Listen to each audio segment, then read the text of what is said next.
శ్రావ్యమైన నాదంతో ఆ పరమేశ్వరుడికి నాద నైవేద్యం గావించినటువంటి అనాహత అకాడమీ నుంచి విచ్చేసిన జయసూర్య వారి శిష్య బృందానికి మీ అందరి కరతాళ ధ్వనుల మధ్య వారికి ధన్యవాదాలు తెలియజేసుకుంటున్నాం. రేపటి కోటి దీపోత్సవ దీపాల మండపం నిండు పున్నమి వెలుగులలో కాంతులీనబోతోంది. అనేక విశేష పూజా కార్యక్రమాలు మనం నిర్వహించుకోబోతున్నాం. రేపు కోటి దీపాల మండపంలో సాక్షాత్తు ఉజ్జయిని మహాకాళేశ్వరుడు వేంచేస్తున్నారు. మీ అందరి సమక్షంలో మహాభస్మ హారతి జరగబోతోంది. పరమ పవిత్రమైన కార్తీక మాసం, అందున నిండు పున్నమి వెలుగులలో మహాకాళేశ్వరునికి మీ అందరి సమక్షంలో మహాభస్మ హారతి జరగబోతోంది. అంతేకాదు అత్యంత విశేష రీతిలో అత్యంత అరుదైనటువంటి అన్నాభిషేకం కూడా జరగబోతోంది మహా శివలింగానికి. పౌర్ణమి వేళలో అన్నలింగాన్ని దర్శిస్తే అంతకు మించిన పుణ్యఫలం మరొకటి ఉండదు. అంతేకాదు అత్యంత అరుదైన వైభవం అగ్నిలింగ క్షేత్రం అధిష్టాన దైవం అరుణాచలేశ్వరుని కళ్యాణం జరిపించబడుతుంది. అపీత కుచాంబికా సమేత అరుణాచలేశ్వరునికి కళ్యాణ మహోత్సవానికి ఇదే మా ఆహ్వానం. పున్నమి కాంతుల్లో అరుణాచలేశ్వరునికి జ్వాలాతోరణ మహోత్సవం అంగరంగ వైభవంగా జరపబడుతుంది. రేపు మనలందరినీ అనుగ్రహించేందుకు మైసూర్ అవధూత దత్తపీఠం పీఠాధీశ్వరులు గణపతి సచ్చిదానంద స్వామి వారు వేంచేస్తున్నారు. అంతేకాదు గరికపాటి నరసింహారావు గారి ప్రవచనామృతం ఉంటుంది. దాంతోపాటు గోపూజ, అలాగే స్వర్ణలింగోద్భవం, సప్తహారతులు, విశేష సాంస్కృతిక కదంబాలు. రేపు అత్యంత నయన మనోహరం కాబోతోంది కార్తీక పౌర్ణమి వెలుగులలో మన కోటి దీపోత్సవ వేడుకలు.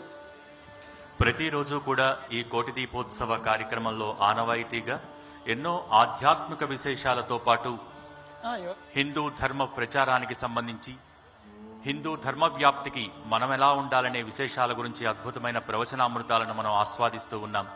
ఈనాటి కార్యక్రమంలో భాగంగా వైకుంఠ చతుర్దశి విశిష్టత గురించి, అలాగే ఈ కోటి దీపోత్సవ వైభవాన్ని గురించి మనకి ప్రవచనామృతాన్ని అందించేందుకు విచ్చేశారు ప్రముఖ ఆధ్యాత్మికవేత్త బ్రహ్మశ్రీ డాక్టర్ కాకునూరి సూర్యనారాయణమూర్తి గారు. మీ అందరి కరతాళ ధ్వనుల మధ్య వారిని వేదికపైకి సవినయంగా ఆహ్వానిస్తూ ఈనాటి కార్యక్రమంలో ప్రవచనామృతాన్ని అందించవలసిందిగా కోరుతున్నాం. శ్రీరామ జయం, శ్రీరామ జయం, శ్రీరామ జయం. ఆధ్యాత్మిక ఆత్మీయులారా, జ్యోతి స్వరూపులారా, వైకుంఠ చతుర్దశి ఈనాటి ప్రత్యేకత. వైకుంఠాన్ని విడిచిన ఆ శ్రీమన్నారాయణమూర్తి కాశీనగరంలో విశ్వనాథుడిని సేవించే నిమిత్తమై ఈరోజు వేంచేపు చేస్తాడు అని మనకు కార్తీక పురాణం తెలియజేస్తుంది. కార్తీక పురాణం రెండు పురాణాల కలయిక. పద్మపురాణం, స్కాంద పురాణం, అందులోని కథలు కలిపితే కార్తీక పురాణం ఉపపురాణం అవుతుంది. ఈ 30 అధ్యాయాలలో ఈ పురాణం మనకు చెప్పే అంశం ఒక్కటే.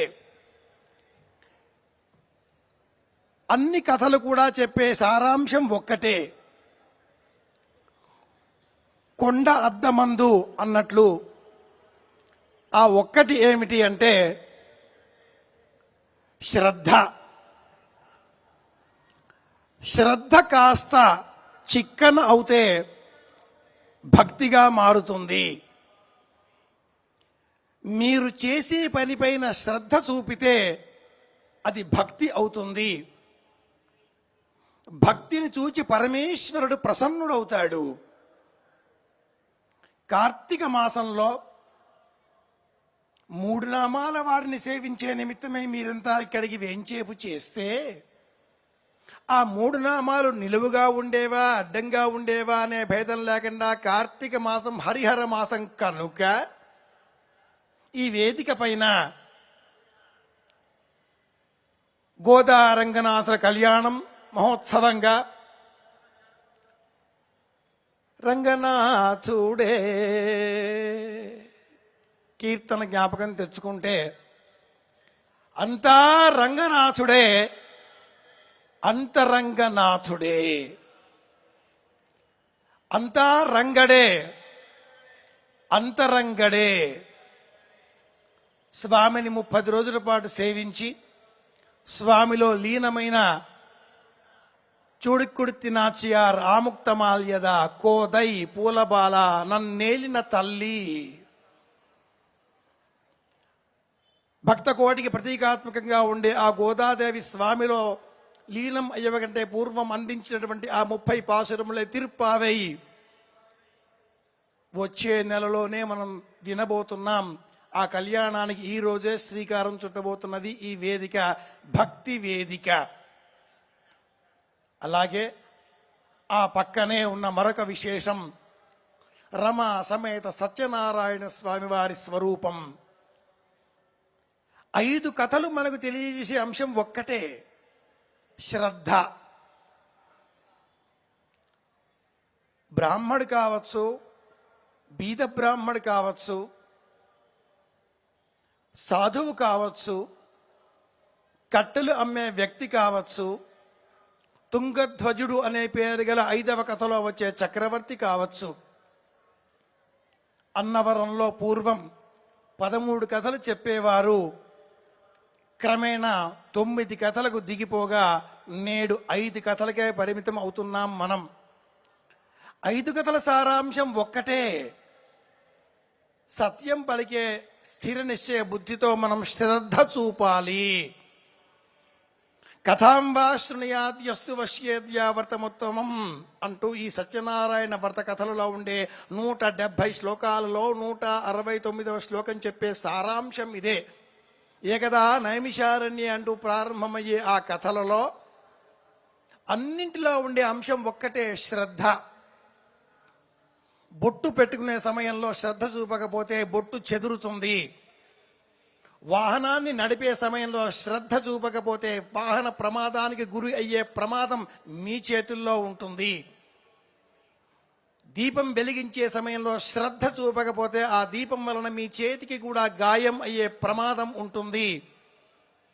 ఎక్కడో సిద్ధమైన ప్రమిద, మరెంకడెక్కడో సిద్ధమైనటువంటి ఆ పంట చేలలో ఉండేటటువంటి ఆ పత్తి, దూది, ఇంకెవరో పండించినటువంటి సిద్ధం చేసినటువంటి ఆ వంట నూనె, నువ్వుల నూనె అన్నీ కలిపితే ఇక్కడికి తీసుకువచ్చి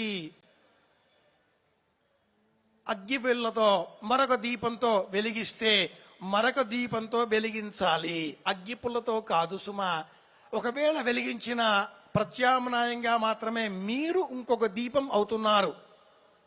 మీరు దీపం అయిన తర్వాత వెలిగించే దీపమే ఆ చిట్ట చివర వచ్చేటటువంటి కార్తీక దీపం. ముందుగా మిమ్మల్ని మీరు దీపంగా మార్చుకునే నిమిత్తమే ఈ ప్రవచనాలు, ఈ కళ్యాణాలు, ఈ వ్రతాలు, ఈ కోటి తమలపాకుల అర్చనలు, ఈ భస్మ అభిషేకాలు, ఇవన్నీ కూడా మిమ్మల్ని మీరే దీపంగా మార్చుకోవాలి. అలా అయితేనే మనం చివరన వెలిగించే ఆ దీపం కోటి దీపాల కాంతుల సరసన జగజ్జేగీయమానంగా ధగద్ధగాయమానంగా వెలుగుతూ ఆ పరమేశ్వరునికి ఆనందాన్ని కలిగిస్తుంది. మనం వెలిగించే ఒక దీపం కోటి దీపాల కాంతుల సరసన చేరి ఉండడం కంటే మించి కావలసింది ఏముంటుంది? అలా ఆ దీపం వెలిగించాలి అంటే ముందుగా ఈ దేహాన్ని మనం జ్ఞానదీపంగా మార్చుకోవాలి. పుష్కర కాలంగా కొనసాగుతున్న ఈ జ్ఞానయజ్ఞం దీపయజ్ఞం. ఒక పుష్కర కాలంగా సాగుతున్నటువంటి ఈ జ్ఞానయజ్ఞం, దీపయజ్ఞానికి కర్త కర్మ అన్నీ తానైనటువంటి అధినేత ఎన్టీవీ, భక్తి టీవీ, వనితాదేవి ఒకటా రెండా అని కాకుంటే నరేంద్ర చౌదరి, రమాదేవి దంపతుల కుటుంబం, ఆ కుటుంబానికి సంబంధించిన 5 వ్యక్తులకు మాత్రమే కాకుండా ప్రపంచవ్యాప్తంగా విస్తరించి ఉన్నటువంటి 195 దేశాలలో ఉండే కోటాను కోట్ల ఆస్తిక మహాజనులందరి కుటుంబం కూడా భక్తి టీవీ కుటుంబంగా మార్చిన ఆ నమ్మకం గల ఆస్తిక ప్రముఖుడికి ఈ వేదిక సాక్ష్యంగా అనేక ఆశీర్వచనాలు, నమస్కారాలు మిశ్రమంగా కలబోతగా ఉండివి అందజేస్తూ వైకుంఠ చతుర్దశి మహాత్మ్యాన్ని మళ్ళీ మనం జ్ఞాపకం తెచ్చుకుంటే, శివాయ విష్ణు రూపాయ అంటూ వేదిక మీద ప్రారంభ పలుకులు పలికిన ఆ వారంతా చెబుతూ ఉన్నారు. వేద పండితులు చెప్పిన ఆ మంత్రం కూడా ఎస్తే మన్యో విధద్వజ్రసాజ కసహ ఓజ పుష్యతి విశ్వమానుషకు. ఈ సూక్తం మన్యు సూక్తం. మన్యువు అంటే కోపము అని అర్థం.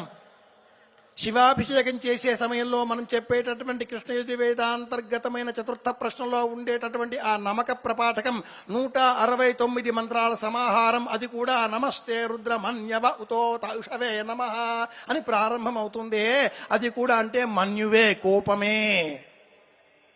దీపం వెలిగిస్తే, శ్రద్ధతో మీరు దీపం వెలిగిస్తే మీలో ఉండే కోపం తొలగిపోతుంది. కోపం రానిది ఎవరికండి? అందరికీ కోపం వస్తుంది కదా. మనిషి అన్నాక కోపం రాక తప్పదు. ఉత్తమస్య క్షణం కోపం. కోపం 24 నిమిషాల సేపు మాత్రమే ఉండాలి, క్షణకాలమే. మధ్యమే ఘటికాద్వయం, మధ్యముడికి 48 నిమిషాలు. ఆ తర్వాత అధమే స్యాదహోరాత్రౌ, అధముడికి ఒకరోజు ఉంటే పాపికి జీవితాంతం ఉంటుంది. అలాంటి కోపం రాకుండా రావాలి, రాకుండా చేసుకోవాలి. మంచినీళ్లు తాగాలి. కనుకనే పరమేశ్వరుడు లయకాలంలో సమస్త ప్రపంచాన్ని తనలో లీనం చేసుకునేటటువంటి వేడి తన ముక్కంట, ఆ 3వ కంటిలో ధరింపజేయనటువంటి ఆ ఈశ్వరుడు మనకు అందించే లక్షణం ఏమిటి అంటే నిత్యం అభిషేక ప్రియుడు ఆ స్వామి. నిరంతరం అభిషేక ప్రియుడు. శాంతం పద్మాసనస్థం శశిధర మకుటం. అందరూ చెప్పండి, ఓం నమః శివాయ. కైలాసానికి వినిపిస్తే చాలు, మీ అభిషేకం స్వామి స్వీకరిస్తాడు. ఓం నమః శివాయ, ఓం నమః శివాయ, ఓం నమః శివాయ. నమస్తే అస్తు భగవన్ విశ్వేశ్వరాజ మహాదేవాయ త్ర్యంబకాయ త్రిపురాంతకాయ త్రికాగ్నికాలాయ కాలాగ్నిరుద్రాయ నీలకంఠాయ మృత్యుంజయాయ సర్వేశ్వరాయ సదాశివాయ శ్రీమన్మహాదేవాయ నమః. 11 నామాల ఈ మహామంత్రంలో నమ శంభవే చ మయోభవే చ నమ శంకరాయ చ మయస్కరాయ చ నమ శివాయ చ శివతరాయ చ అనే 6 పాదాల మృత్యుంజయ పాశుపతంలో ఉండే 5వ మంత్రమే నమ శివాయ. అయితే సంపూర్ణమైన కృష్ణ యజుర్వేదాన్ని నమ శివాయ అంటే చాలు, మీకు పారాయణం చేసిన విన్న అంత పుణ్య ఫలం లభిస్తుంది అని శ్వేతాశ్వతరోపనిషత్తు చెబుతుంది. నేను చెప్పే వాక్యం ఏదైనా ఒక గ్రంథంలో ఉంటేనే మీకు విన్నవిస్తాను కనుక గ్రంథ ప్రమాణోక్తిగా చెబుతున్నాను. ఓం నమ శివాయ అంటే సంపూర్ణమైన వేదాలన్నింటినీ కూడా పఠనం చేసిన, శ్రవణం చేసిన, మననం చేసిన పుణ్య ఫలం లభిస్తుంది. కనుక అభిషేకం చాలా చిన్న వ్యవహారం. మీరంతా ఓం నమ శివాయ అని చెప్పండి చాలు. ఓం నమ శివాయ. శ్రద్ధతో చెప్పండి చాలు, పరమేశ్వరుడు శ్రద్ధను చూస్తాడు. ఓం నమ శివాయ. శ్రద్ధాచమే అశ్రద్ధాచమే తన్మే ఉభయవ్రతం, విద్యాచమే అవిద్యాచమే తన్మే ఉభయవ్రతం. కాబట్టి శ్రద్ధ ముఖ్యం. దీపాన్ని వెలిగించడం అంటే ఇలా వచ్చాం, అలా కూర్చున్నాం, ఇలా వెలిగించామని కాదు మిత్రులారా. ఆ దీపం వెలిగించే సమయం వచ్చినప్పుడే మీరు వెలిగించాలి. అంతవరకు ఆ దీపాన్ని వెలిగించే అర్హత మీకు రావాలి. అంటే ఈ దేహాన్ని, అంటే మీ దేహాలను మీరు జ్ఞాన దీపంగా మార్చుకోవాలి. దీపము కలిగిన ఇంటను దాపున శ్రీలక్ష్మి చేరి ధనముల ఇచ్చున్ అని చెబుతూ ఉంటాం కదా. ఆ దీపం మీరు కావాలి. ఇంటికి దీపం ఇల్లాలంటే అర్థం ఆవిడ దీపంగా మారాలి, ఆ ఇంటి యజమాని దీపంగా మారాలి. ఒక దీపం వెలిగించి ఆ దీపంతో మరి ఒక దీపం వెలిగించాలి. కనుక మీరు వెలిగే దీపంగా మారితే ఇంటిల్లిపాది ఆనందిస్తారు. ఇంటిల్లిపాదికి ఆ ఆనంద కిరణాలను అందించేటటువంటి స్వరూపం మీరవుతారు. కనుక ఆనందో బ్రహ్మే దివ్యజానాత్, అది రావాలి ఈ దేహమంతా కూడా అనే ఉపనిషత్ వాక్యాన్ని స్మరించుకుంటే మనకు కావలసింది మళ్ళీ మొదటికే అదే శబ్దం మీదనే నేను కూర్చుంటాను, అదే శబ్దం మీద మీకు వినిపిస్తాను. కాబట్టి ఆ శబ్దమే శ్రద్ధ. శ్రద్ధే శ్రద్ధాపయేహమా శ్రద్ధా దేవానధివస్తే శ్రద్ధా విశ్వమిదం జగతు శ్రద్ధాం కామస్య మాతరం హవిషా వర్ధయామసి ప్రియగ్గు శ్రద్ధే దదతః ప్రియగ్గు శ్రద్ధే దిదాసతః. ఈ వేదవాక్యాలకు అర్థం ఏమిటి అంటే ఇచ్చిన శ్రద్ధతో ఇవ్వాలి, తీసుకున్న శ్రద్ధతో ఇవ్వాలి. కూర్చుంటే శ్రద్ధ, నిలుచుంటే శ్రద్ధ, వింటే శ్రద్ధ, మాట్లాడితే శ్రద్ధ. ప్రపంచమంతా కూడా శ్రద్ధతో ఉన్నది. కనుకనే అంత కుంకుమ బొట్టు నుదురున పెట్టుకునేటప్పుడు శ్రద్ధ చూపిస్తే ఆ బొట్టు పెట్టుకున్న ఆ స్వరూపం లలితా స్వరూపంగా ఉంటుంది. అలా కాక అంత కుంకుమ ఇలా నుదుటను రాచుకుంటే కాళికా స్వరూపంగా ఉగ్ర స్వరూపంగా మారుతుంది. కనుక శ్రద్ధ కావాలి.